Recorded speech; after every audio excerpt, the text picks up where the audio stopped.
السلام علیکم ناظرین، ہمارے YouTube channel learn online with Faizan Khan میں آپ سبھی کا خوشدلی کے ساتھ استقبال۔ دوستو، ہمارے ساتھ موجود ہیں ہمارے اسپیکر مولانا مصطفیٰ ندوی مدنی صاحب، اور آپ سے گزارش ہے کہ ان کے موضوع سے ریلیٹڈ کوئی بھی سوال اگر آپ پوچھنا چاہتے ہیں تو ضرور ہم سے رابطہ قائم کریں۔ ساتھ ہی ہمارے اس چینل کو لائک، شیئر اور سبسکرائب کرنا نہ بھولیں تاکہ اپلوڈ ہونے والی ہر ویڈیو آپ تک فوراً سے پیشتر پہنچ سکے۔ بے حد شکریہ۔ بسم اللہ الرحمن الرحیم۔ ناظرین کرام، السلام علیکم ورحمۃ اللہ وبرکاتہ۔ کافی دنوں کے بعد آپ سے تخاطب کا موقع ملا ہے۔ یہ موقع ہے لکھنؤ کی ایک علمی شخصیت جس نے تعلیم کے میدان میں ایک بڑا کام کیا، اور وہ ابھی چند دنوں پہلے ہم سے رخصت ہو گئی۔ مرحوم ڈاکٹر کلب صادق صاحب، لکھنؤ کی ایک ایسی شخصیت جس نے علم کے میدان میں ایک اچھا کام کیا، بڑا کام کیا اور نیا کام کیا۔ ان کی خوبی یہ تھی کہ بڑے ہی سادگی کے ساتھ لوگوں سے ملاقاتیں کرنا، ملنا جلنا اور تعلیم کے لیے ہر کسی کو ابھارنا، تعلیم کے میدان میں کچھ کر دکھانا، اور ایسا کچھ کر دکھانا جو آج کی ضرورت ہے اور جسے آج کا مطالبہ مانا جاتا ہے۔ ڈاکٹر کلب صادق صاحب نے، جو اب مرحوم ہو گئے، انہوں نے تعلیم کے لیے ایک راہ بنائی اور عملی طور پر اس کا ثبوت فراہم کیا، چاہے وہ یونٹی کالج ہو، چاہے اس کے علاوہ دیگر بہت سارے ادارے ہوں، جس میں انہوں نے معیار کو ترجیح دی اور بڑے ہی سادگی کے ساتھ بچوں کو موقع دیا، گھر والوں کو موقع دیا کہ وہ اپنے بچوں کی تعلیم کے لیے سوچیں اور آگے بڑھیں۔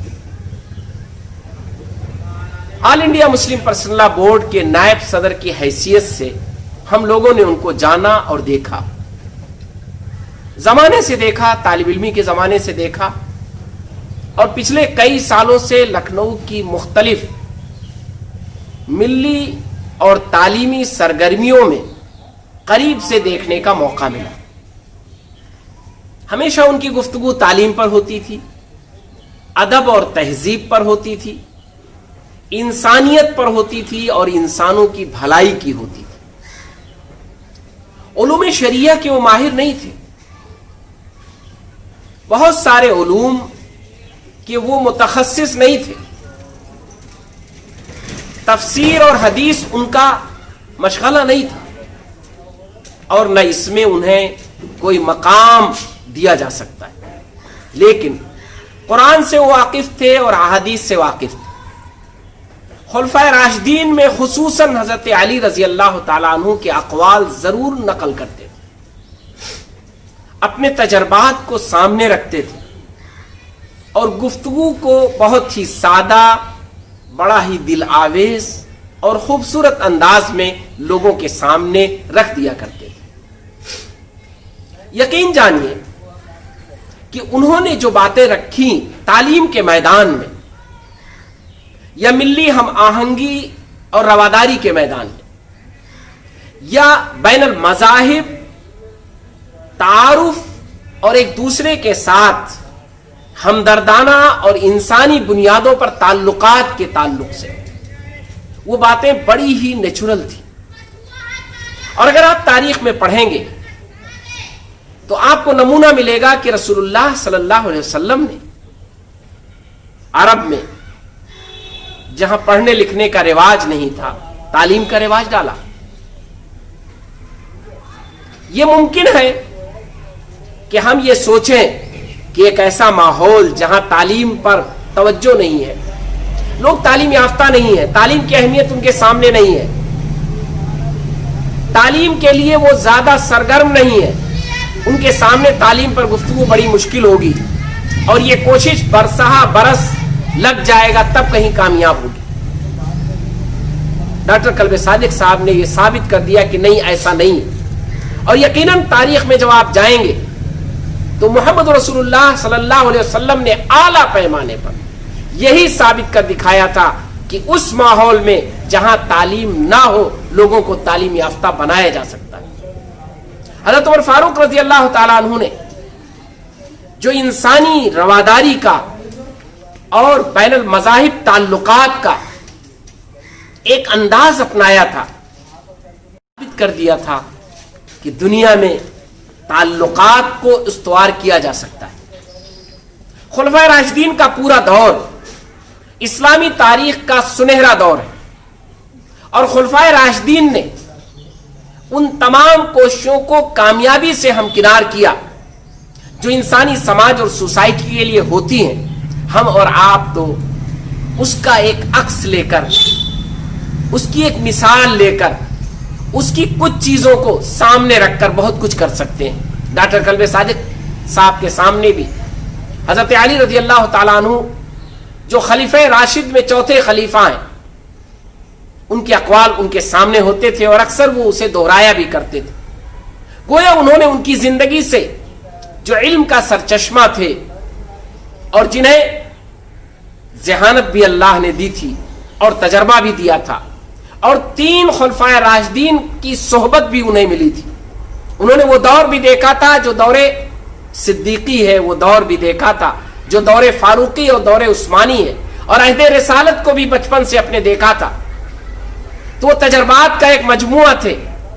ان کے اقوال کو سنانے والا، ان کے اقوال کو پیش کرنے والا، ان کی باتوں کی روشنی میں گفتگو کرنے والا ہمارے مرحوم ڈاکٹر قلب صادق صاحب تھے، جنہوں نے اس سے چند روشنی لے کر کے، چند تجربات لے کر کے اپنی زندگی کو اس آئینے میں ڈھال کر لکھنؤ کے لیے بہت کچھ کیا. تعلیم کے میدان میں اچھا کیا، اور ملی ہم آہنگی کے میدان میں اچھا کیا، بین المذاہب ہم آہنگی میں اچھا کیا.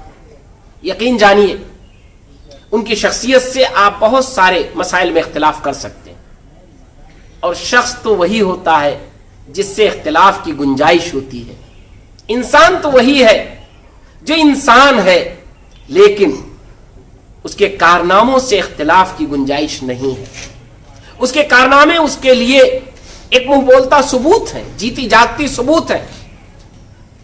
مسلم پرسنل بورڈ میں اتنے زمانے تک رہنے کے باوجود انہوں نے اسے نبھایا، اس کی نمائندگی کی، اور اس کا انہوں نے کبھی غلط فائدہ نہیں اٹھایا. آپ ذرا سوچیں کہ ایک انسان، وہ ہے تو انسان ہی، اسے ایک مقام ملا ہے، اسے ایک عزت اور شہرت ملی ہے، لیکن اس مقام، اس عزت اور شہرت کو اگر اس نے انسانوں کے لیے پیش کر دیا ہے اپنی خدمات کے ذریعے، اپنے کاموں کے ذریعے، اپنے جوش اور ولولے کے ذریعے، اپنی رائے اور گفتگو کے ذریعے، تو یہ اس کی کتنی بڑی خوبی. اور آج یہی خوبی ہے جسے ہمیں اور آپ کو سامنے رکھنے کی ضرورت ہے. ان کی زندگی کو الگ الگ انداز میں لوگ دیکھتے ہیں، ان کی زندگی پر مختلف انداز میں لوگوں نے گفتگو کی ہے. یقیناً وہ سب گفتگو ان کی زندگی کا ہی ایک حصہ ہے، لیکن میں تعلیم کے میدان سے اور تعلیم کے حوالے سے اور گفتگو اور ثقافت اور تہذیب کے حوالے سے یہ بتلانا چاہتا ہوں کہ جو کچھ ان سے ملاقاتیں رہیں، جو کچھ دیکھا، ان کے بارے میں سنا اور جانا، یقیناً وہ نہایت ہی نفیس انسان تھے، باذوق انسان تھے. اچھے انداز میں لوگوں کے ساتھ گفتگو کرنے کا انہیں سلیقہ تھا، اور اسی کے ساتھ ساتھ سرگرم انسان تھے. اور سرگرم اپنے کاروبار کے لیے نہیں، سرگرم اس کام کے لیے جس کے نتائج براہ راست انسانوں کو پہنچتے ہیں. ان کے ہاں پڑھنے والے مسلمان اور غیر مسلم ہیں، شیعہ بھی ہیں، سنی بھی ہیں. یقیناً انہوں نے ترجیح دی ہے بہت ساری چیزوں میں، اور یہ ان کی پالیسی تھی، لیکن اس کے باوجود انہوں نے اپنے کام کو، اس کا دائرہ ایسا رکھا کہ جس سے بہت سے لوگ فائدہ اٹھا سکیں. یہی وجہ ہے کہ آج وہ تو چلے گئے، جانا تو سبھی کو ہے، نہ کوئی رہا ہے نہ رہے گا. انسان ہے تو اسے مرنا ہے، باقی تو صرف اللہ کی ذات ہے. اسے اسی لیے خوش کرنے کی کوشش کرنی چاہیے. انہوں نے اپنے انصاف سب کاموں کے ساتھ اللہ سے ملاقات کی ہوگی. اللہ کو خوش کرنے کے لیے ان کے پاس جو سرمایہ تھا یہ اللہ کا معاملہ ہے کہ وہ اس سرمایہ کے بدلے انہیں کیا کچھ دے سکتا ہے. ہمیں اسی کی فکر کرنی چاہیے. دنیا سب کو چھوڑنی ہے, انہوں بھی چھوڑ دیا, لیکن کارنامہ کر کے گئے, بہت کچھ اپنی نشانیاں چھوڑ کر.